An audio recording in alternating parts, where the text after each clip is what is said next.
Assalamu alaikum class. This is Altaf Ahmed Kolachi and I welcome to all of you in Altaf's online academy.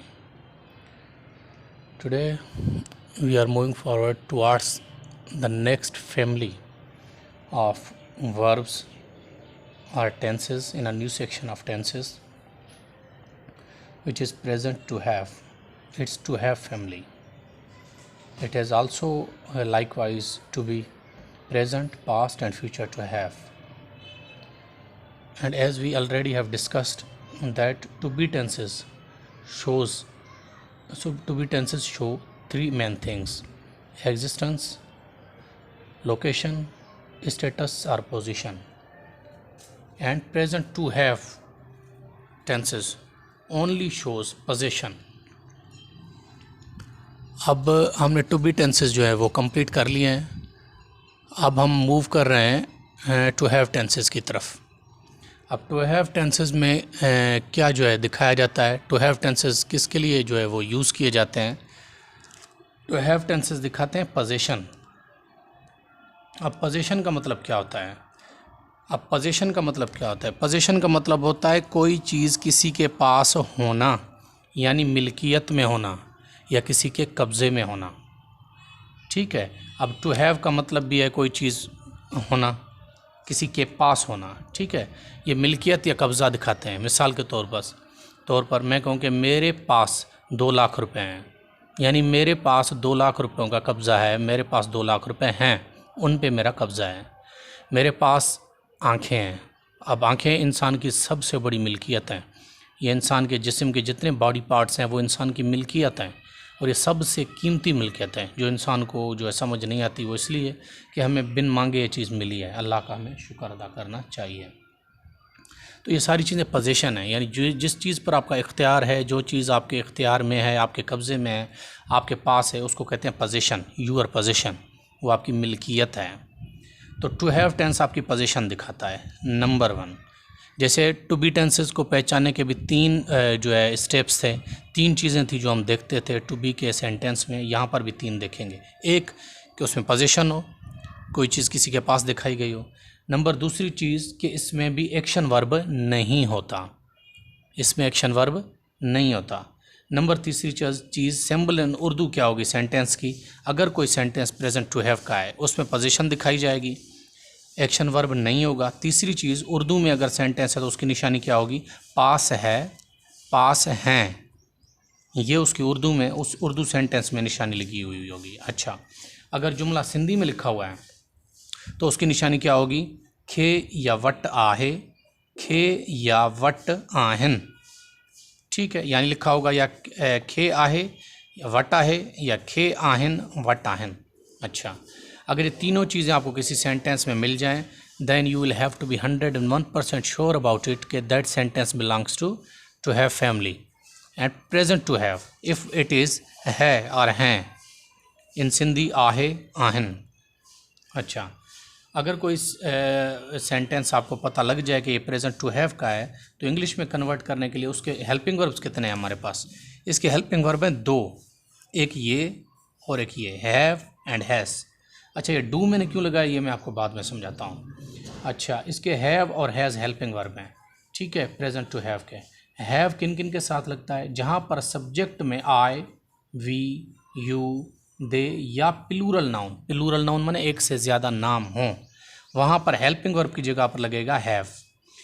Has किसके साथ लगेगा. जहाँ पर ही, she, it या singular noun यानी कोई भी एक नाम सब्जेक्ट की जगह पर लिखा हुआ हो तो उसके साथ हेल्पिंग वर्ब में लगेगा हैज़. अच्छा, ये अब मैंने डू और डज़ क्यों लगाए हुए हैं. अब जो मॉडर्न ट्रेंड चल रहा है ना हमारा इंग्लिश का, जिसको हम अमेरिकन एक्सेंट कहते हैं. ठीक है ना. पहले हमारे यहाँ जो इंग्लिश चल रही थी वो थी ब्रिटिश. अब हम अमेरिकन एक्सेंट को जो है वो फॉलो कर रहे हैं क्योंकि वो कॉस्मोपॉलिटन कल्चर में आ रही है. ठीक है. तो अब अमेरिकन में क्या करते हैं, वैसे हमने पहले जितने टेंस किए ना टू बी के, उसमें हम क्या करते थे, सेम हेल्पिंग वर्ब जब हम इंटेरोगेटिव में कन्वर्ट करते तो हेल्पिंग वर्ब बाहर आ जाता था, लेकिन सेम. यहाँ पर केस डिफरेंट है.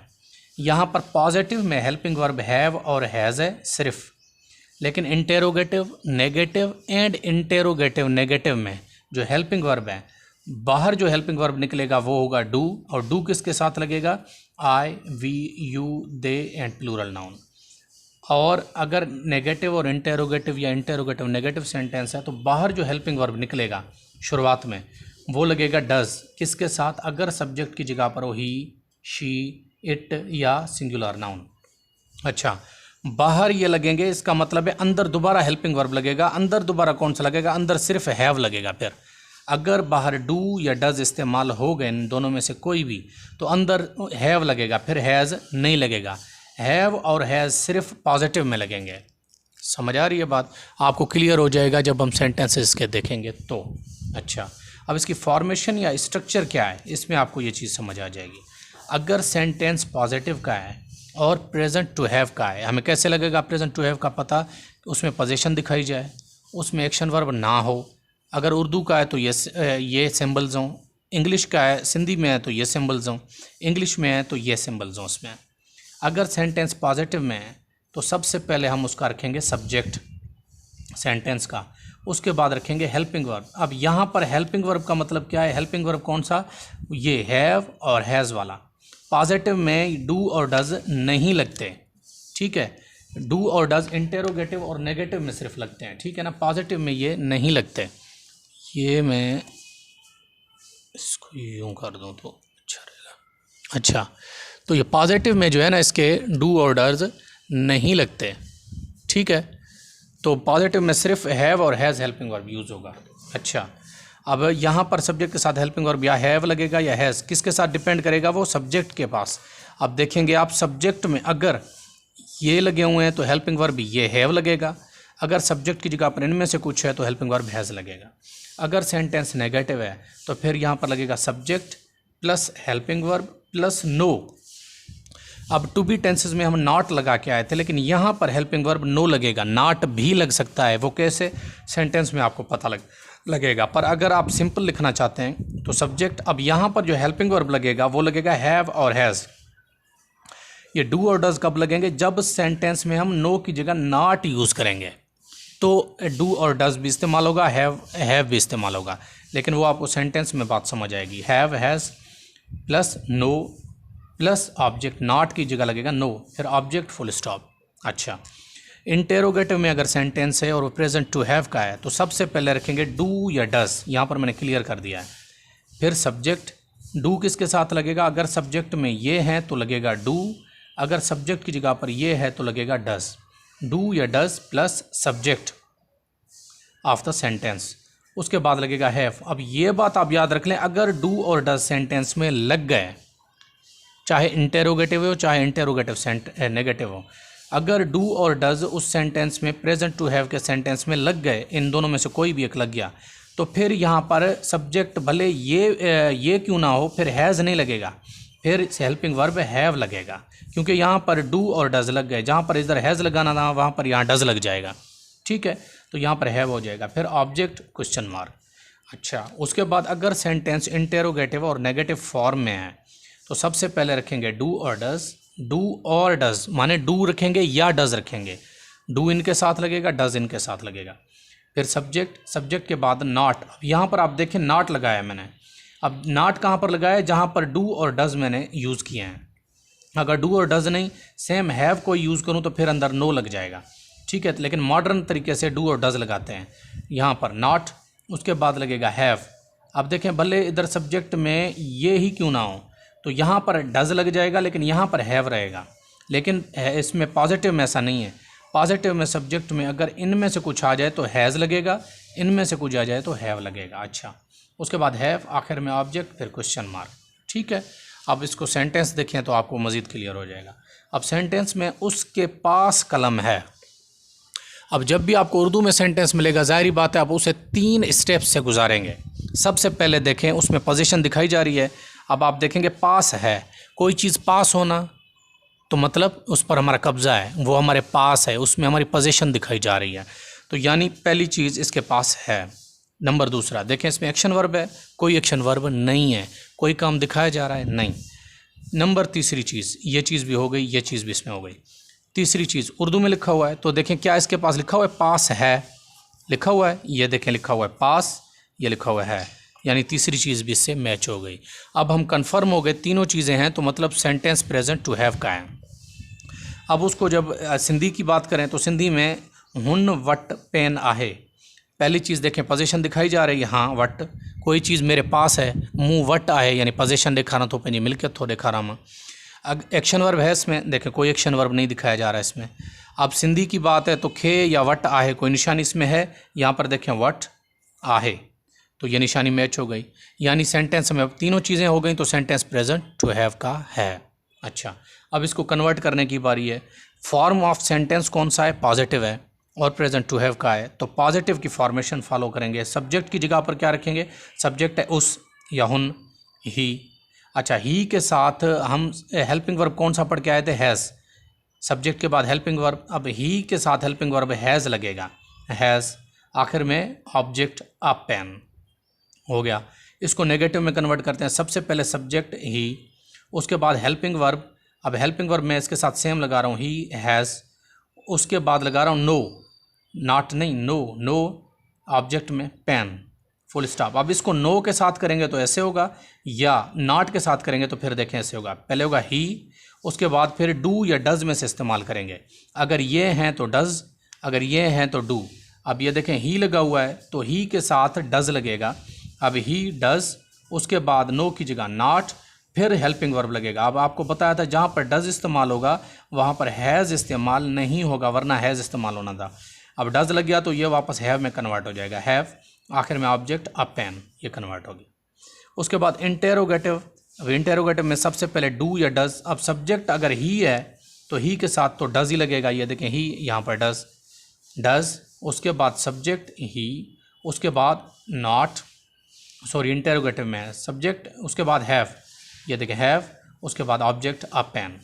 ठीक है, इंटेरोगेटिव और नेगेटिव है तो सबसे पहले डू या डज। अब सब्जेक्ट को देख के लगाएंगे, सब्जेक्ट है ही तो यहाँ पर लगेगा डज, उसके बाद सब्जेक्ट ही, उसके बाद नॉट। अब जब नॉट आ गया तो इधर हैज़ नहीं लगेगा, हैव ही लगेगा, क्योंकि उधर डू या डज लग गया है, ये लग गया है तो यहाँ पर हैव ही होगा, हैव। आखिर में object a pen, question mark. Hopefully आपको यह टेंस समझ में आ गया होगा। अच्छा, इसके साथ जो मैं आज दूसरी चीज़ लेके आए वो हैं प्रीपोजिशंस। अब प्रीपोजिशन का इस्तेमाल बड़ा इंपॉर्टेंट है और आपके 5 to 15 स्केल टेस्ट में ये लाजमी इस्तेमाल में आएंगे। प्रीपोजिशंस इस्तेमाल होते हैं और ये टेस्ट में इन्होंने दिए भी हुए हैं सिलेबस में, ये आपको लाजमी आएंगे। तो सिंस और फॉर बड़े इंपॉर्टेंट प्रीपोजिशन है, ये आप जो है वो क्लियर तौर पर इनको आपको समझना चाहिए और समझें। अच्छा, अब सिंस कहाँ पर इस्तेमाल होता है, फॉर कहाँ पर इस्तेमाल होता है? दोनों की माने होती है से, किसी वक्त से, दोनों की माने सेंटेंस में यही निकलती है।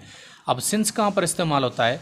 सिंस इस्तेमाल होता है जहाँ पर एक्यूरेट टाइम दिखाया जाए।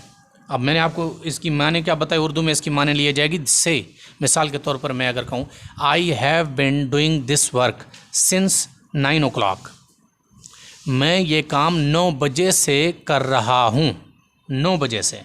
ठीक है, से, सिंस 9 बजे से कर रहा हूँ तो सिंस इस्तेमाल होगा। अच्छा, अगर मैं कहूँ कि ये काम मैं 5 घंटे से कर रहा हूँ तो फिर होगा I have been doing this work for 5 hours। अब दोनों का पता कैसे लगे कहाँ पर सिंस इस्तेमाल होता है, कहाँ पर फॉर इस्तेमाल होता है, ये आपको प्रीपोजिशन के सेक्शन में दिए जाएंगे, तो ये बड़े इंपॉर्टेंट है, इनका यूजेज समझ लें। अब सिंस कहाँ पर इस्तेमाल होता है? जहाँ पर एक्यूरेट टाइम दिखाया जाए या एक्यूरेट डेट दिखाई जाए, एक्यूरेट डे दिखाया जाए, एक्यूरेट वक्त बताया जाए कि कोई चीज़ किस वक्त से हो रही है, वहाँ पर सिंस लगेगा। मिसाल के तौर पर कोई काम 9 बजे से हो रहा है, अब 9 बजे एक्यूरेट टाइम बता रहा हूँ ना मैं कि 9 बजे से कर रहा हूँ, ये वहाँ पर होगा सिंस 9 o'clock।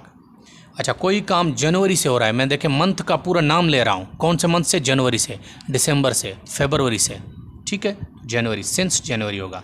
अच्छा, किसी एक्यूरेट डे से, मैं डे का क्लियर नाम बता रहा हूँ, since Monday, since Tuesday, since Wednesday.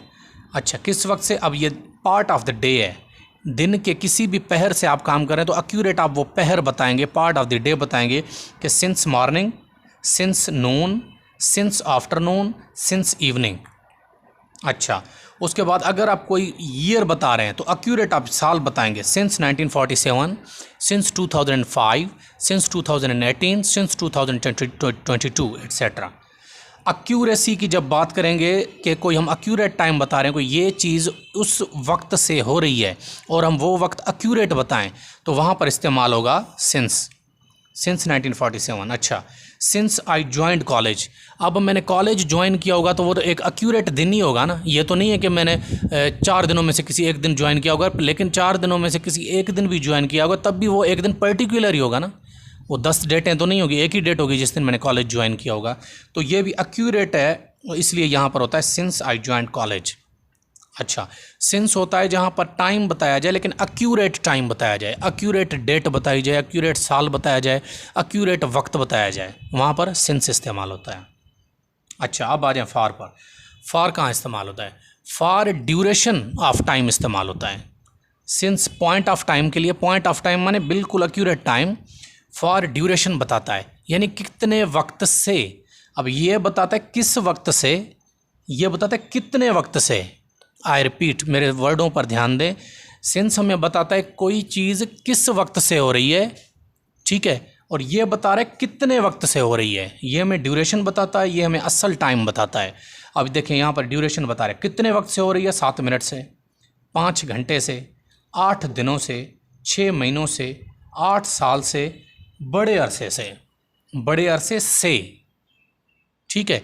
ये बताता है किस वक्त से, ये कितने वक्त से। फॉर ड्यूरेशन बताता है कि मैं ये काम कब से कर रहा हूँ, 7 घंटे से, 7 मिनट से, 7 दिनों से। अब 7 घंटे कहाँ से हो सकते हैं? 9 बजे से भी स्टार्ट लेकर 7 घंटे हो सकते हैं, 8 बजे से भी हो सकते हैं, 10 बजे से भी हो सकते हैं। देखिए एक्यूरेसी नहीं है, एक्यूरेसी इसमें है।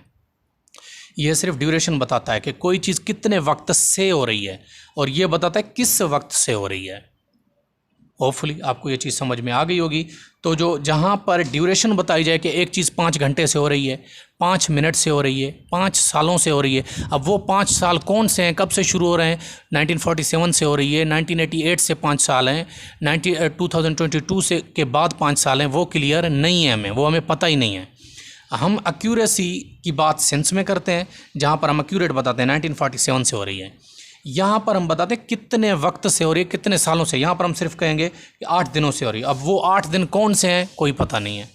यहाँ पर हम बताएंगे कोई चीज़ 8 साल से हो रही है, वो 8 साल कौन से हैं, कोई पता नहीं है। सिर्फ ड्यूरेशन बता रहा है ये चीज़ 8 साल से हो रही है। तो इन दोनों का यूजेज बहुत इंपॉर्टेंट है। इसमें आपको ये प्रीपोजिशन के यूजेज में आपको आएंगे, ये चीज़ आप स्पेशली समझ लें, इसको यूज़ भी करें, ठीक है। होपफुली आज का लेक्चर आपको समझ आ गया होगा। इंशाल्लाह इससे आगे हम नेक्स्ट लेक्चर में बढ़ेंगे। Thank you.